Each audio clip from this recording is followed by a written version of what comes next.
पिछला बहुत सारा वीडियो हमने इस टॉपिक पे देखा, जैसे कि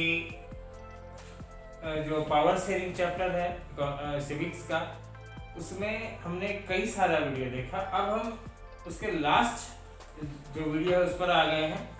जैसा कि हमने बताया कि हम हर चैप्टर को ख़त्म होने के बाद आपको ये बता देंगे कि इसमें से इस चैप्टर में से कौन सा क्वेश्चन जो है वो प्रायः पूछा जाता है। ठीक है, तो अगर आप इस क्वेश्चन को एक बार अपने कॉपी में बना लेते हैं, और एक बात हमेशा ध्यान रखना स्टूडेंट कि जैसे कि ethnic composition of Belgium and Sri Lanka, तो क्वेश्चन का एसेंस यही रहता है, आंसर का एसेंस एक ही रहता है, लेकिन कई तरीके से घुमा फिरा के इसको पूछा जा सकता है। कई फॉर्म होते हैं इसको पूछने का, कई तरीके से पूछा जाता है। तो आपको वो ध्यान में रखना है कि इसमें आंसर क्या लिखना है।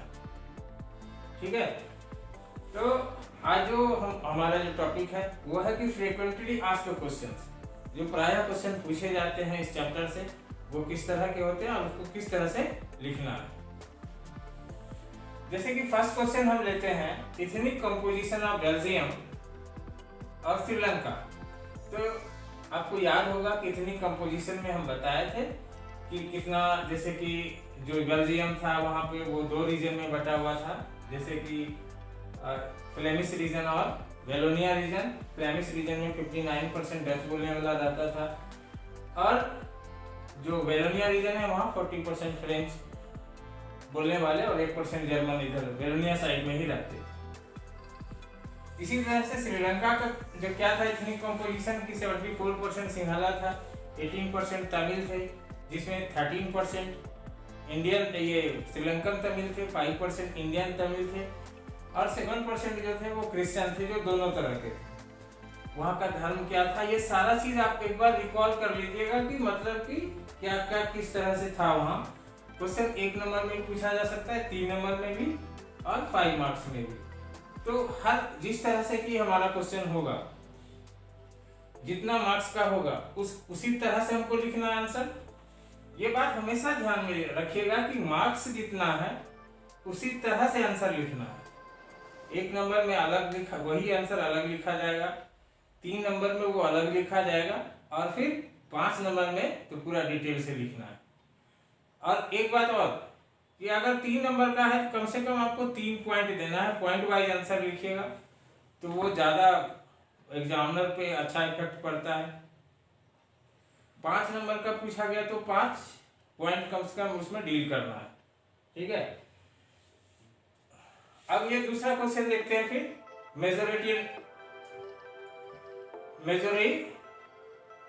मेजोरिटेरिज्म इन श्रीलंका, यानी कि जो बहुसंख्यक बात था श्रीलंका में, जो मेजोरिटी को वहां जो ज्यादा प्रेशर दिया जाता था, तो उसका क्या था कि उसके बारे में लिखना।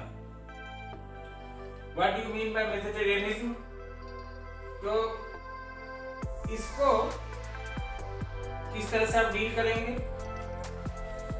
इसमें आपको लिखना होगा कि सिंहला को किस तरह से, जो ज्यादा बहुसंख्यक था 74% था, तो किस तरह से गवर्नमेंट, वहाँ की गवर्नमेंट इसको हमेशा ज्यादा वैल्यू दिया करते थे, और बाकी जो माइनॉरिटी थी तमिल, उसे कम रिस्पॉन्स मिलता था, जिसके वजह से वो सिविल वार तरह का हो जाता है। और एक बात कि बुक में जो भी बॉक्स में दिया गया है, जैसे एथनिक कंपोजिशन है, सिविल वार के बारे में है, तो वो सब 1 नंबर में पूछा जाता है प्राय।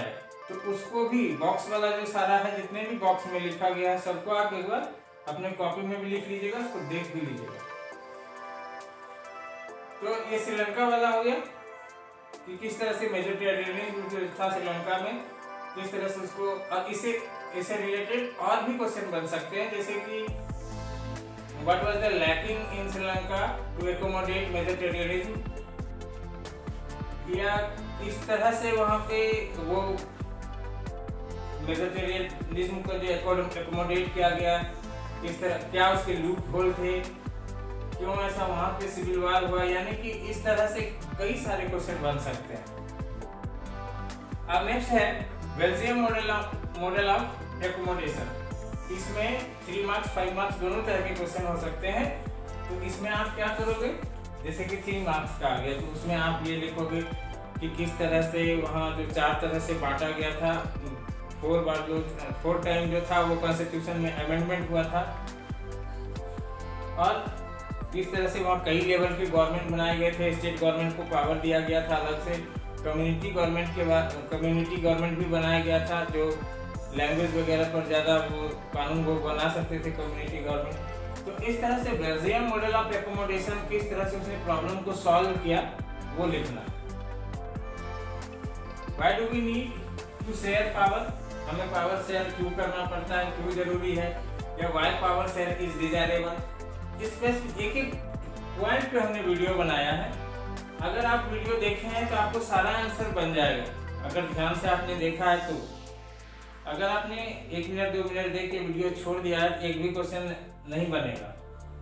तो अगर आप पूरा वीडियो देखें और सारा वीडियो देखे हैं तो आपसे सारा क्वेश्चन बन जाएगा, कोई ऐसा नहीं है, हर टॉपिक पे मैंने वीडियो बनाया हुआ है, ठीक है। तो अगर आप नहीं देखे हैं तो एक बार फिर से YouTube पर सारा वीडियो है, आप उसको देख सकते हैं, और आप देख लेंगे तो सारा क्वेश्चन आपको इजी लगने लगेगा, है ना। कि why do we need to share power, why power sharing is desirable. इसके 2 रीजन बताए थे, आपको याद कीजिए।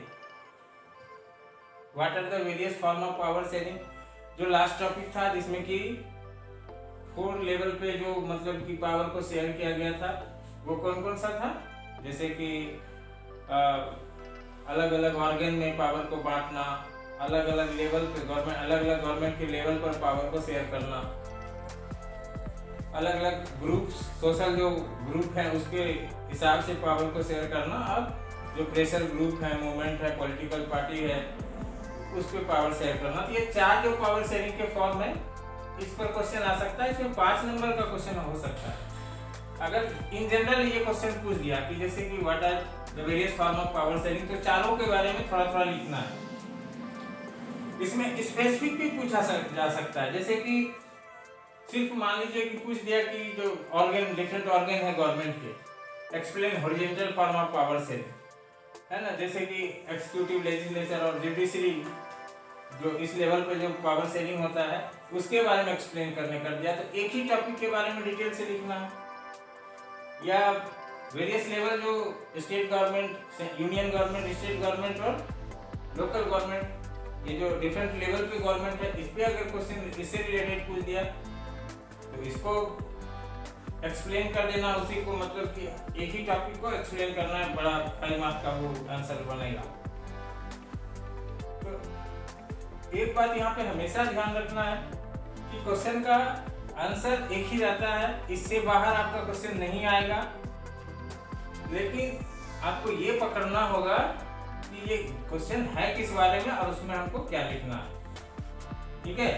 तो इतना ही क्वेश्चन आप अपने CW कॉपी में इसको बना के तैयार करके हमें दिखाएंगे, ठीक है। और इसके बाद जो नेक्स्ट हम क्या पढ़ाएंगे, हमने बताया था कि इकोनॉमिक्स आपका इक्वेशन हो चुका है जो राकेश सर पढ़ाए, तो उसको वो कंप्लीट हो गया तो आगे बढ़ जाएंगे, यानी हिस्ट्री का चैप्टर जो सेकंड पोर्शन है वो शुरू कर देंगे। या जैसा आप कहोगे कि इकोनॉमिक्स अगर फिर से पढ़ना है या उसमें टेस्ट लेना है तो वो भी कर देंगे। तो क्या करना है वो आपको बताना है, आप जब इस बार आप ग्रुप में बताओगे कि इकोनॉमिक्स कंटिन्यू करना है या फिर दूसरा हिस्ट्री का चैप्टर पढ़ना है, ठीक है स्टूडेंट। तो ये आप करके हमको दिखाओगे और ये भी बता दोगे कि आपको आगे क्या कौन सा चैप्टर पढ़ना है, ठीक है। मिलते हैं फिर अगले वीडियो में नेक्स्ट टॉपिक के साथ, तब तक के लिए बाय एंड थैंक यू।